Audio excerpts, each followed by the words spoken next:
जिले में संचालित उचित न्याय व्यवस्था महिलाओं के लिए जो रोती बिलखती दुखियारी महिलाएं आती हैं, जो समाज से पीड़ित, परिवार से पीड़ित ऐसी महिलाओं को उचित न्याय दिलाने के लिए महिला बाल विकास महिला उत्पीड़न विभाग से मेरे साथ है श्रीमती किरण नेरवाल चतुर्वेदी। आज उनके साथ हम रूबरू होते हैं और उनसे हम जानने की कोशिश करते हैं कि किस प्रकार यह प्रकरण चलता है, किस प्रकार वो महिलाओं को उचित न्याय के मार्ग की तरफ ले जाती है। जी मैम नमस्कार। आपका शुभ नाम? मेरा नाम किरण नेरवाल चतुर्वेदी है। मैं जिला नारायणपुर के महिला संरक्षण अधिकारी के पद पे कार्यरत हूँ 2014 से महिला बाल विकास में। जी मेरा आपसे एक सवाल है कि ये तो सघन ऐसे क्षेत्र हैं जहाँ पे बहुत दूर दूर से महिलाएं आती हैं आपके पास न्याय की गुहार लगाते हुए, न्याय की मांग करते हुए। तो आप बता सकते हैं कि ऐसी महिलाओं को किस प्रकार की महिलाओं को आप न्याय देते हैं, किस कैटेगरी की महिलाएं आपकी न्याय श्रृंखला में आती हैं? मैं बताना चाहूँगी कि घरेलू हिंसा से महिलाओं का संरक्षण अधिनियम 2005 का कानून बनाया गया है केंद्र सरकार के द्वारा। इसमें वो सब सारी महिलाएं आती हैं जो सामाजिक दृष्टि में निवास करती हैं। इसमें 3 प्रकार की नातेदारी आती है: रक्त संबंधी नातेदारी, विवाह संबंधी नातेदारी और दत्तक संबंध में नातेदारी। इस प्रकार से जो भी महिलाएं रिश्तेदारी नातेदारी के अंतर्गत आती हैं वो उनको उनके परिवार वाले या फिर किसी भी परिवार के सदस्य रिश्तेदारों द्वारा हिंसा किया जाता है, तो वो घरेलू हिंसा अधिनियम के तहत कानून में अपना न्याय पाने के लिए हमारे पास पहुँचते हैं। कि इस प्रकरण में किस प्रकार की महिलाएं ज़्यादा देखी जाती है, किस प्रकार के केस ज़्यादा आपके पास है? नारायणपुर क्षेत्र को देखेंगे तो यहाँ पर ज़्यादातर विवाह के बाद की नातेदारी में जो घरेलू हिंसा से पीड़ित महिला है वो ज़्यादा आती हैं, क्योंकि ये जो कानून है वो हर वर्ग की महिला को कवर करता है, चाहे वो जिसकी महिला लिंग पे जन्म हुआ हो, चाहे वो जन्म से लेकर मृत्यु तक सारी महिलाएं इस कानून के तहत सुरक्षा और संरक्षण पाने का अधिकार रखती हैं। परंतु नारायणपुर क्षेत्र अंतर्गत ज़्यादातर विवाह के बाद जो महिलाएं आती हैं उनको उनके केस ज़्यादा आते हैं। जैसे कि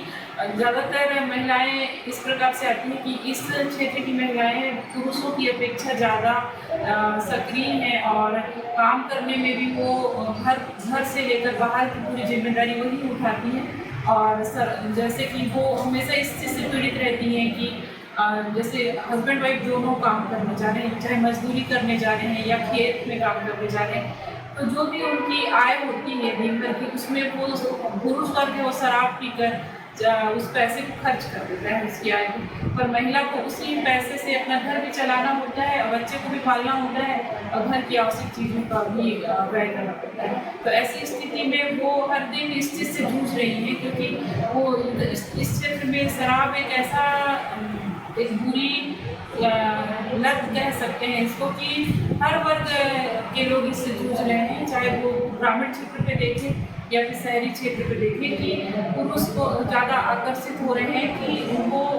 कमाना भी है और साथ में ये सारी चीज़ों में वेस्ट करते हैं, पर महिला को सारी जिम्मेदारी का अकेले उठाना है। तो इसमें जब महिला पुरुष के बीच इस बात को लेके तनातनी होती है या फिर पुरुष उस प्रकार से जिम्मेदारी नहीं उठा पा रहे हैं उनका, तो ऐसी महिलाएं हमारे तक आती हैं और बच्चों का भी देख रेख नहीं करना। कई बार ऐसा होता है, कई महिलाएं ऐसे आती है कि दोनों साथ में रह रहे हैं, अनबन हो गई तो उस चला गया उसको छोड़कर, फिर उस स्थिति में बच्चे का जो भी डॉक्यूमेंट है, चाहे जाति निवास बनाना हो, फिर ऐसे कोई दस्तावेज वो सब बनाने में वो सहयोग नहीं करता है, उनके खर्चों के लिए किसी प्रकार से उसका कोई आर्थिक मदद नहीं होता है, या फिर उसको घर से बाहर रहने को मजबूर कर दिया जाता है। ऐसी महिलाएं आती हैं तो उनका हम कानून की प्रक्रिया के तहत जो भी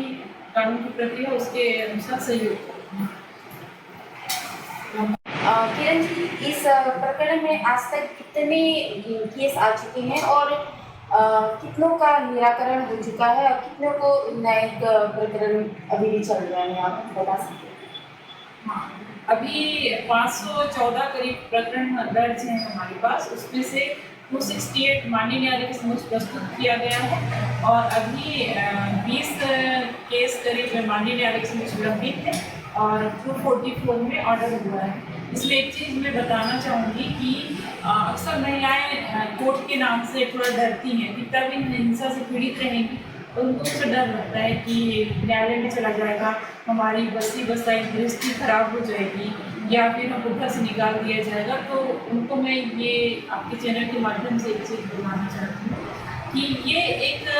दंडात्मक कानून नहीं है प्राथमिक स्तर पे। यह एक तरीके का, अगर किसी कोई महिला हिंसा की शिकार हो रही है तो उसको अपने साथ हो रही हिंसा को रोकने का एक बहुत अच्छा एक सुरक्षा कानून कह सकते हैं इसको। क्योंकि जब वो महिला आकर हमको अपनी बातें बताती है तो हमारी प्राथमिकता यही होती है कि वो घर पे है, उसका परिवार बस होता है, उसका परिवार ना टूटे। तो उसके लिए हमारे से जो कोशिश होती है हम करते हैं। न्यायालय के समक्ष जब प्रस्तुत किया जाता है तो हम एक काउंसलिंग का आवेदन देते हैं, अगर आवेदिका चाहती है कि समझाइश किया जाए तो न्यायालय द्वारा हमको काउंसलिंग कराने का जब आदेश दिया जाता है तो हम काउंसलिंग करा के फिर रिपोर्ट भी प्रस्तुत करते हैं। तो वो अगर जिन भी महिलाओं के अंदर इस प्रकार से कोई भी डर है या फिर कोई ऐसा झिझक है कि कोर्ट में चला जाएगा तो ऐसा हो जाएगा या फिर संबंध टूट जाएगा या उसका पति जेल चला जाएगा, तो ऐसा कुछ भी नहीं है। प्राथमिक स्तर पर ये कोशिश रहता है कि वो दोनों उसको जो भी हिंसा हो रही है उसमें उसको संरक्षण आदेश दिया जाए और वहीं पर ही उसको एक सुरक्षात्मक निवास आदेश देते हुए उसको वहाँ रखना चाहिए। लेकिन अगर माननीय न्यायालय का आदेश होने के बाद सामने वाला व्यक्ति जिसके खिलाफ आदेश हुआ है वो न्यायालय के आदेश का पालन नहीं करता है तो सेकंड स्टेप है कि दंडात्मक प्रावधान। फिर वो दंड के लिए फिर उसको हम माननीय न्यायालय को अवगत कराते हैं कि या आपके आदेश का पालन नहीं किया जा रहा है तो ये माननीय न्यायालय के आदेश की अवहेलना मानी जाएगी, तो वो दंड के रूप में आ जाती है। तो उन महिलाओं को एक मैं बताना चाहती हूँ काफ़ी हद तक जब कोई एक दूसरे से बात नहीं करता, अपनी बातों को अपने तक ही रखता है, तभी गलत नहीं होता है। जब एक दूसरे से शेयर किया जाएगा, ठीक है, आप डायरेक्ट नहीं कर पा रहे तो एक माध्यम ले लीजिए, वहाँ से हो सकता है। तो मैं यही कहूँगी कि आप अगर दिन ब दिन इस चीज़ से जूझ रही हैं या फिर आपके साथी कोई जूझ रहे हैं तो उनको बताइए कि इसमें डरने वाली बात नहीं है। आप जब तक खुलकर बात नहीं करेंगी तो कोई आपकी मदद नहीं करेगा। इसलिए अपने अंदर का झिझक को दूर करके खुलकर बात कीजिए, अपनी बातों को शेयर कीजिए। और अगर हमारे तक आती है तो एक चीज़ और है कि यहाँ जितने भी केस दर्ज हैं आज तक कभी उसके बारे में हम किसी से शेयर नहीं करते हैं। हमको बहुत कॉन्फिडेंशियल चीज़ों को रखना होता है और हम ना किसी का नाम हाईलाइट करते हैं और ना ही किसी के बारे में किसी की स्टोरी किसी से चर्चा करते हैं। तो ये उनके व्यक्तिगत जीवन को भी हमको देखना होता है कि उनको भी किसी प्रकार से कोई नुकसान हो। हर इंसान का एक आत्मसम्मान होता है, हम उसकी भी हमको देख रेख करनी होती है कि हम उसको किस तरीके से सुरक्षित रख सकते हैं। एक और क्वेश्चन है, ये आपको कैसा महसूस होता है जब आप असहाय दुखी महिलाओं को जब इस दर्द से मुक्त कराती हैं और उनके चेहरे पे जब खिलखिलाता हुआ हंसता चेहरा देखती हैं तो आप कैसा फील होता है?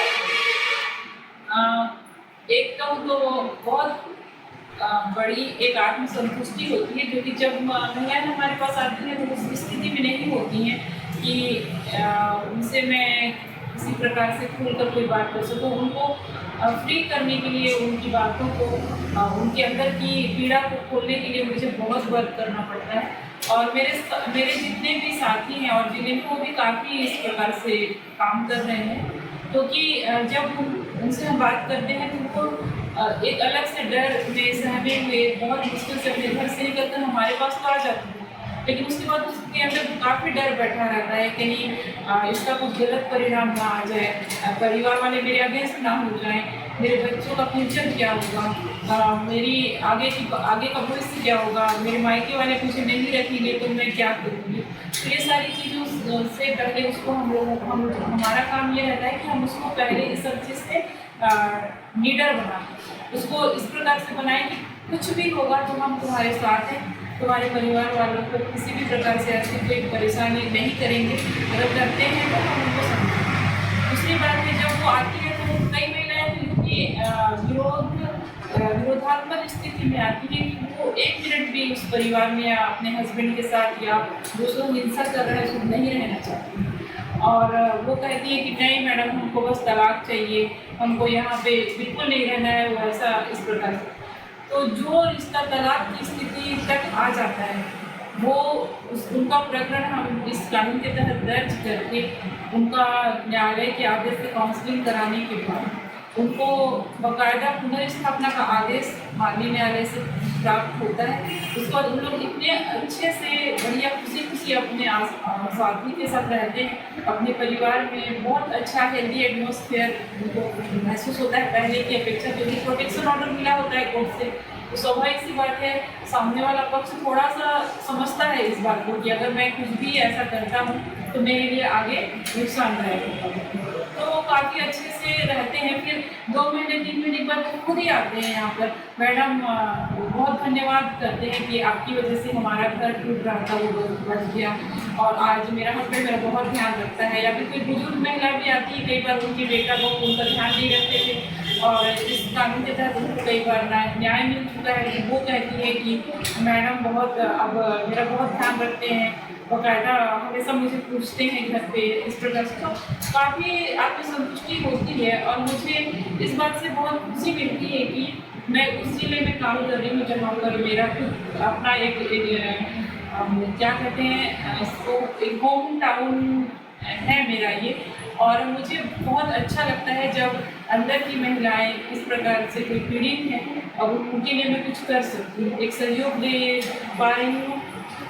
और उन लोगों के पास जब मुझे जाने का मौका मिलता है या फिर हम जब शिविर कराते हैं अंदर गांव में जाकर, उनसे उनकी स्थिति को जब हम देखते हैं करीब से, तो मुझे लगता है कि एक ऑफिस में बैठकर काम करना और यहाँ पर उनकी पीड़ा को उनके घर पे जाके देखने में काफ़ी अंतर है। फिर वहीं से ही हम उनको इस तरीके से भरोसे में लेते हैं कि वो हमारे पास तक आ जाए और आकर अपनी वर्क खुद करते हैं। तो मुझे काफ़ी अच्छा महसूस होता है और मैं इस क्षेत्र पे और भी महिलाओं को NGO या किसी भी प्रकार की महिलाओं को काफ़ी सहयोग करना चाहती हूँ, क्योंकि कई बार हम न्यायालय के उस पर अपने काम को लेकर इतने बिजी हो जाते हैं कि अंदर हम जा नहीं पाते। तो हमारे पास आंगनबाड़ी की महिलाओं की नारायणपुर एक अबुझमाड़ इलाका है जहाँ पे गाँवों की संख्या बहुत ज़्यादा अधिक है और ऐसे गाँवों की संख्या है जो बिहड़ों में बसा हुआ है, जहाँ पे अगर महिलाओं को कुछ समस्या होती है तो ये जो महिला उत्पीड़न विभाग है, ये किस प्रकार महिलाओं आप तक पहुंच सकती हैं, आप उनकी तकलीफें कैसे आप तक पहुंचा सकती हैं। क्योंकि कभी कभी ऐसा होता है कि वो महिला आप तक पहुंच ही ना पाए, अंदर ही अंदर घुट रही है, तड़प रही है कि कोई उनकी मदद करे। तो ऐसा कौन सा माध्यम है जिनके माध्यम से वो आप तक पहुंच सकती है? एक तो हमारे यहाँ कई बार लैंडलाइन में फ़ोन करते हैं हम लोगों ने प्रचार किया है, बहुत शिविर हम अंदर गए हैं तो काफ़ी प्रचार प्रसार भी किए हैं, अपने ब्रोशर भी बनवाए हैं सब जगह। दूसरा है कि कई बार ऐसा होता है कि कोई महिला नहीं पहुँच पा रही है तो वो फ़ोन करती है, हमारा नंबर भी सब जगह बटा हुआ है, सभी थानों में है, सभी जगह है, महिलाओं के पास भी है। तो वो फ़ोन करती हैं कि मैडम ऐसा है वैसा है करके, तो उनसे हम पूछते हैं कि तुम आ सकते हो क्या, हमारे तक पहुँच सकते हो। अगर वो इजी गोइंग में कहती है कि हाँ हम आ सकते हैं तो आ जाते हैं, अगर नहीं आ पाती हैं या अपनी परेशानी बताती है तो हमारे आंगनबाड़ी कार्यकर्ता हैं, महिला बाल विकास में, उनसे हम मदद लेते हैं, उनको हमारे तक लाने में सहयोग। और रात्रिकालीन जो सेवाएं होती हैं, जो महिलाएं रात में अगर कोई फोन करे, अगर शहरी क्षेत्र में रात में कई बार फोन आता है कि मैडम यहाँ पे मारपीट हो रही है, कोई चीखती चिल्लाती हुई महिलाएं फोन करती हैं, जो घर से निकालती हैं, तो मेरा सबसे पहला कोशिश रहता है उसको उस जगह से हटाकर एक सुरक्षित वातावरण प्रदान किया जाए। बाद में जो भी प्रक्रिया होगी वो करेंगे। तो सबसे पहले तो मैं संबंधित थाना प्रभारी जो है उनको फ़ोन करती हूँ कि पेट्रोल की गाड़ी भेजकर उसको सर्जिकल स्टॉप सेंटर पे सेंटर दे दिया जाए, जल्दी उसको सेंटर दे देते हैं, थोड़ा रिलैक्स होता है, उसको अच्छा माहौल मिलता है, फिर दूसरे दिन से उसका प्रोसीजर चालू होता है। कई बार हम संबंधित थाना प्रभारी हमारी बहुत मदद करते हैं। अंदर क्षेत्रों में भी कई बार ऐसा होता है कि किसी महिला का कोई इशू है या फिर कोर्ट में केस चल रहा है, फिर भी अनावेदक मारपीट कर रहा है, तो हम संबंधित थाना प्रभारी को सूचित करते हैं कि उनसे निवेदन करते हैं, वो बिल्कुल तत्काल उसका हमारे जो भी हम उनसे अपेक्षा करते हैं वो बिल्कुल सहयोग करते हैं। और ग्रामीण क्षेत्र में जितने भी कर्मचारी चाहे स्वास्थ्य विभाग के हों या फिर जनपद के सचिव होंगे, ग्राम पंचायत सचिव, उनके थ्रू भी कई बार हमारे पास प्रकरण आए हैं। और जितने भी जनप्रतिनिधि हैं, वार्ड पंच हो गए, उनका भी सिर्फ होता है ट्रेनिंग किया जाता है, तो हम लोगों को बुलाया जाता है, तो हम लोग उनको बताते हैं कि ऐसा ऐसा इस कानून में यहाँ पर वो आ सकती है। तो उनको भी इस बारे में बोलने लगते हैं कि ग्राम सभा होता है गांव में, तो ग्राम सभा में भी हम जाते हैं, वहाँ पर भी हम गांव की महिलाओं को बताते हैं कि